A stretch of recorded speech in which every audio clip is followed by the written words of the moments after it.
ಪೂರ್ವ ಪ್ರಾಥಮಿಕ ಶಾಲೆ ದಾಂಡೇಲಿ ಹಾಗೂ ಎನ್ಟಿಸಿ ಮಕ್ಕಳಿಗೆ ಗ್ರಂಥಾಲಯದ ಮಾಹಿತಿ.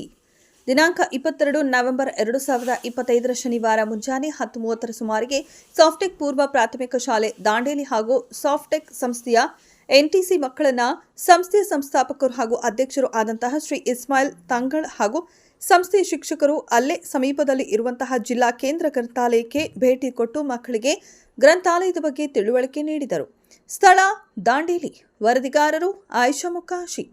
ಕ್ಷಣ ಕ್ಷಣದ ಸುದ್ದಿಗಾಗಿ ವೀಕ್ಷಿಸಿ ಇದು ರಾಷ್ಟ್ರಧ್ವನಿ ನ್ಯೂಸ್ ಕನ್ನಡ. ಮಕ್ಕಳು ಅದನ್ನೇ ಕಲಿತಾರೆ. ನಾವು ಮನೆಯಲ್ಲಿ ಪುಸ್ತಕವನ್ನ, ಗ್ರಂಥಗಳನ್ನ ಅಥವಾ ಧಾರ್ಮಿಕ ಗ್ರಂಥಗಳನ್ನ ಓದ್ತಾ ಕುತ್ಕೊಂಡ್ರೆ ಮಕ್ಕಳಲ್ಲೂ ಅದು ಒಂದು ಹವ್ಯಾಸ ಮೂಡ್ತದೆ. ಸೊ ಆ ನಿಟ್ಟಿನಲ್ಲಿ ನಾವೇ ಮೊಬೈಲ್ ಅನ್ನ ಅವಶ್ಯಕತೆ ಇದ್ದಲ್ಲಿ ಅಷ್ಟೇ ನಾವು ಉಪಯೋಗ ಮಾಡಬೇಕು.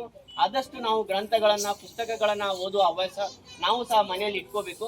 ಅದ್ರ ಜೊತೆಗೆ ನಾವು ಸಾಫ್ಟೆಕ್ ಮಾಂಟೆಸರಿ ಸ್ಕೂಲ್ನಿಂದ ಇವತ್ತು ಎಲ್ಲ ಮಕ್ಕಳಿಗೆ ಕರ್ಕೊಂಡು ಬಂದಿದ್ದೇವೆ. ನಾನು ಇದರ ಮುಖಾಂತರ ಇವತ್ತು ಎಲ್ಲರಿಗೂ ನಿವೇದನೆ ಮಾಡ್ತೇನೆ, ಎಲ್ಲ ಶಾಲೆಗಳಿಗೂ ನಿವೇದನೆ ಮಾಡ್ತೇನೆ. ಎಲ್ಲ ಶಾಲೆಗಳು ಸಹ ಮಕ್ಕಳನ್ನ ಕರ್ಕೊಂಡು ಬಂದು ದಾಂಡೇಲಿಯಲ್ಲಿರುವ ಸುಸಜ್ಜಿತ ಗ್ರಂಥಾಲಯವನ್ನ ತೋರಿಸಿ ಅವರಿಗೂ ಸಹ ಪುಸ್ತಕದ ಬಗ್ಗೆ, ಗ್ರಂಥಾಲಯದ ಬಗ್ಗೆ ಆಸಕ್ತಿ ಮೂಡಲಿ ಅನ್ನುವಂಥ ನಿಟ್ಟಿನಲ್ಲಿ ಎಲ್ಲ ಶಾಲೆಗಳು, ಸಂಬಂಧಪಟ್ಟ ಅಧಿಕಾರಿಗಳು ಇದಕ್ಕೆ ಅನುವು ಮಾಡಿಕೊಡ್ಬೇಕು ಅಂತ ಕೇಳ್ಕೊಡ್ತೇನೆ.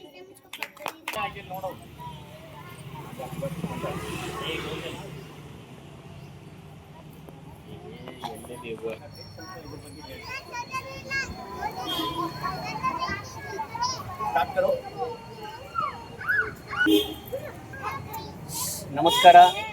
ಮೊದಲಿಗೆ ನಾನು ರಾಷ್ಟ್ರಧ್ವನಿ ನ್ಯೂಸ್ ಕನ್ನಡ ನ್ಯೂಸ್ ಚಾನೆಲ್ಗೆ ಸ್ವಾಗತ ಅಂತ ಕೋರ್ತೇನೆ. ಬಂದು ನಮ್ಮ ಮುದ್ದು ಮಕ್ಕಳ ಇವತ್ತು ಏನು ಈ ಮುದ್ದು ಮಕ್ಕಳು ಇವತ್ತು ಈ ಗ್ರಂಥಾಲಯಕ್ಕೆ ಬಂದಿದ್ದಾರೆ, ಅದನ್ನು ಕವರ್ ಮಾಡಲಿಕ್ಕೆ ಬಂದಿದ್ದಾರೆ.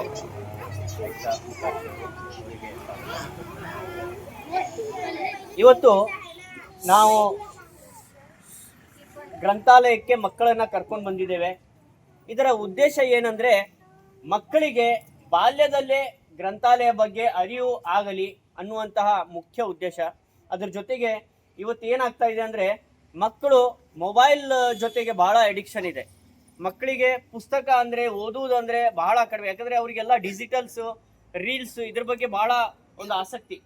ಆದರೆ ಹೆಚ್ಚಾಗಿ ಆಸಕ್ತಿ ಇರೋದು ಪುಸ್ತಕದಲ್ಲಿ. ಪುಸ್ತಕವನ್ನು ಓದಿದರೆ, ಪುಸ್ತಕವನ್ನು ಓದುವ ಹವ್ಯಾಸ ಇಟ್ಕೊಂಡ್ರೆ ಬಹಳಷ್ಟು ಜ್ಞಾನ ಸಿಗ್ತದೆ.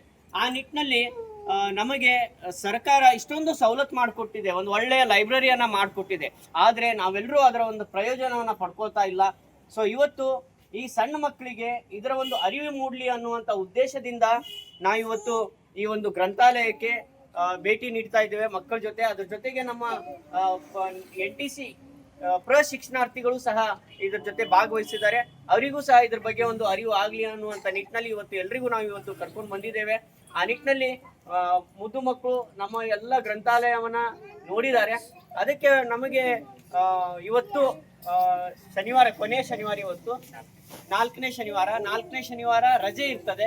ಆದರೂ ಸಹ ಮಕ್ಕಳು ಬರ್ತಾ ಇದ್ದಾರೆ ಅಂತಹ ಒಂದು ಸೂಚನೆ ಕೊಟ್ಟಾಗ ಸರ್ ಅವರು ರಜೆ ಹೊತ್ತಿನಲ್ಲೂ ಸಹ ಶಿವಪ್ರಸಾದ್ ಸರ್ ಅವರು, ಶಿವಪ್ಪ ಸರ್ ಅವರು ರಜೆ ಹೊತ್ತಿನಲ್ಲೂ ಸಹ ಈ ಒಂದು ಗ್ರಂಥಾಲಯವನ್ನ ನಮಗೆ ಓಪನ್ ಮಾಡಿ ನೋಡ್ಲಿಕ್ಕೆ, ಮಕ್ಕಳಿಗೆ, ಪ್ರಶಿಕ್ಷಣಾರ್ಥಿಗಳಿಗೆ, NTC ಕಾಲೇಜ್ ಹುಡುಗಿಯರಿಗೆ ನೋಡ್ಲಿಕ್ಕೆ ಅನುವು ಮಾಡಿಕೊಟ್ಟಿದ್ದಾರೆ. ನಾನು ಮೊದಲಿಗೆ ಎಲ್ಲರ ಪರವಾಗಿ ಶಿವಪ್ರಸಾದ್ ಸರ್ ಅವರಿಗೆ ಧನ್ಯವಾದಗಳನ್ನು ಅರ್ಪಿಸ್ತೇನೆ.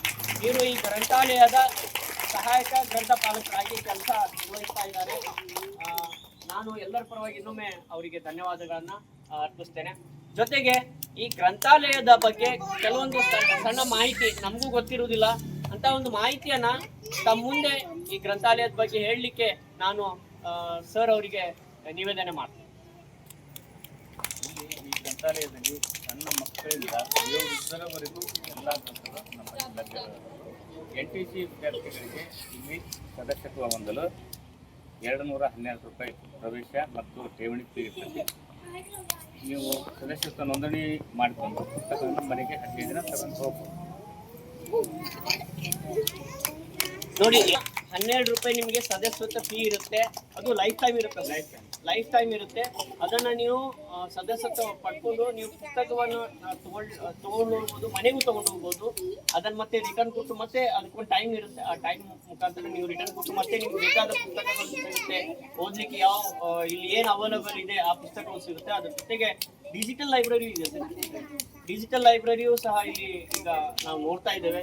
ಕಂಪ್ಯೂಟರ್ಸ್ ಇದೆ, ಬಹಳಷ್ಟು ಸವಲತ್ತಿದೆ, ಇಲ್ಲಿ ಬಹಳಷ್ಟು ಪುಸ್ತಕಗಳು ಇವೆ.